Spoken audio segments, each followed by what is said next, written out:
Vale, es decir, tengo trayectoria más o menos ya larga, porque yo empecé hace muchos años. Mi primer largometraje lo hice en el año 89. Y desde entonces hasta ahora he estado alternando largos, cortos, documentales, películas de ficción, un poco de todo. La libertad de no estar muy integrado en la industria y no tener que estar respondiendo a demandas industriales, lo que me permite un poco tener cierta libertad de movimientos y de hacer cosas. Como te digo, hago un poco de todo y todo tipo de metrajes, y ahora lo que he terminado ahora ha sido un mediometraje. Y cuéntanos cómo llegaste al mundo del cine. A ver, yo llego al mundo del cine por vocación, porque a mí toda la vida me ha gustado hacer películas. Yo tenía una cámara cuando era adolescente, porque mis padres tenían una cámara de Super 8, entonces rodaba mucho, y con ella hacía también todo tipo de cosas, pero cuando yo salí del instituto y iba a entrar a la universidad no había escuela de cine como tal, no existía.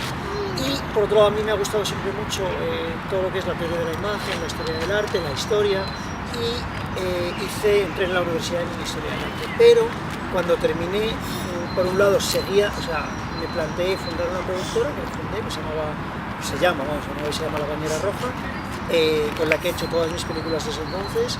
Y por otro lado, como el cine no me daba dinero, no me ha dado nunca dinero, pero es decir, entonces no sabía si iba a vivir de ello o no, pero estaba claro que en el año 69 no iba a vivir de ello. Sobre el corto y las perspectivas de lo naranja, cuéntanos cómo tienes la idea, de qué trata, cómo ha sido el proceso.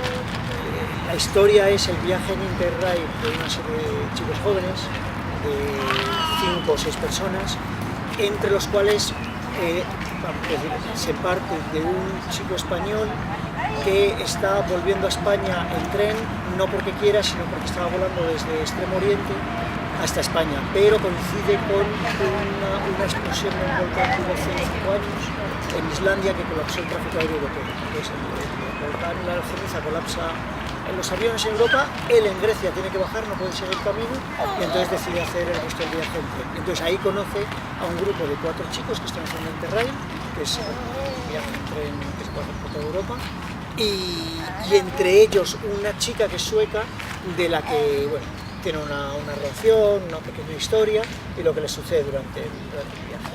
¿Y cómo surge? Pues surge como parte de un grupo de películas, que son 4 y que ya he hecho 3, que las otras 3 hablan de la realidad contemporánea española, de una serie de gente con la problemática social que hay, y esta es, formando parte de ello, o teniendo relación, justo el reverso.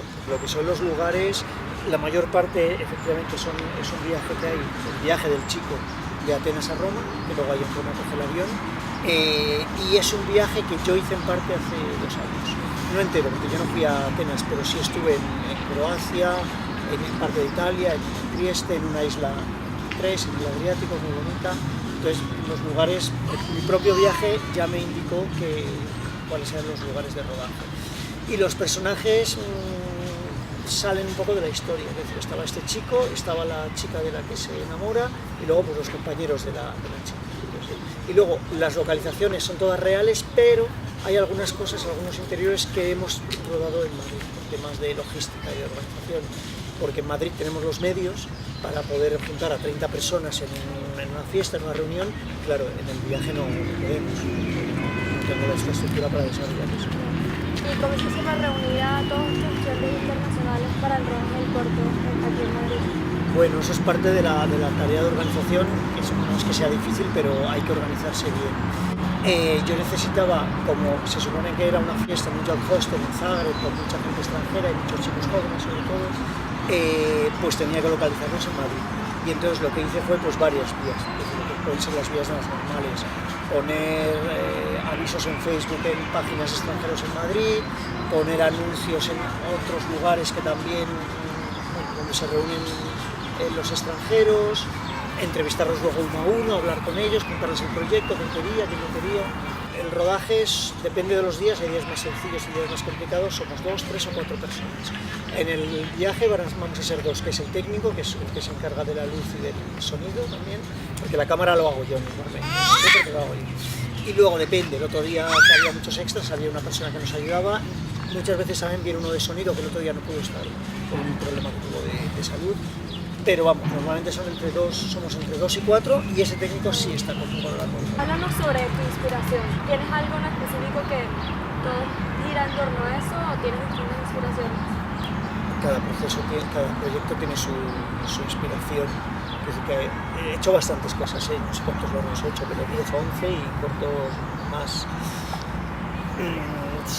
Es que cada uno viene de distinto sitio, puede venir de una noticia que he leído en un periódico, puede venir de otra película, de un libro, puede venir de algo que se me ocurre, puede venir de una historia personal, de una historia que alguien me ha contado, puede venir de un interés, es decir, también cuando hago documentales puede venir de un interés general también hacia el tema. Bueno, cada proyecto es único y tiene un tratamiento único. ¿Cuál es el concepto de arte para ti?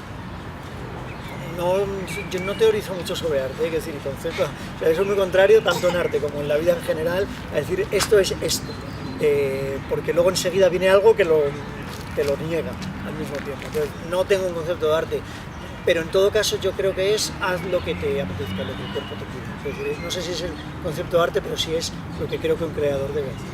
Queremos saber por qué haces cine de autor y no haces cine comercial. A ver, yo no distingo entre cine de autor y cine comercial. Es decir, Hitchcock era el director más popular de su época y era era un autor. Es más, en una época que había pocos autores. Chaplin igual, es decir, Chaplin era hiper conocido e hiper comercial y era alguien autor, es decir, que hasta hacía la música, montaje, producción, o sea que yo no distingo. ¿Por qué hago lo que hago? Hago lo que hago porque es lo que puedo hacer, creo.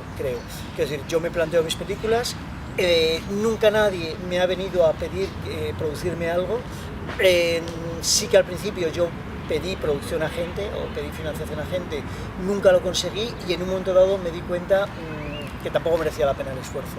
¿A dónde quieres llegar con tus películas? A ver, en principio no quiero llegar a ningún sitio, es decir, me apetece hacerlas y las hago.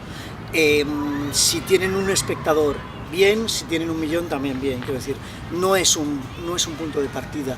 Me apetece hacerlas, es lo que hago. Y es verdad que nunca las concibo desde un punto de vista comercial, o no las planteo pensando, pues aquí va a ir más gente, aquí no. Entonces, yo qué sé, no sé, hacer algo que sea digno y que yo lo pueda respaldar, o sea, puedo decir, yo lo hice.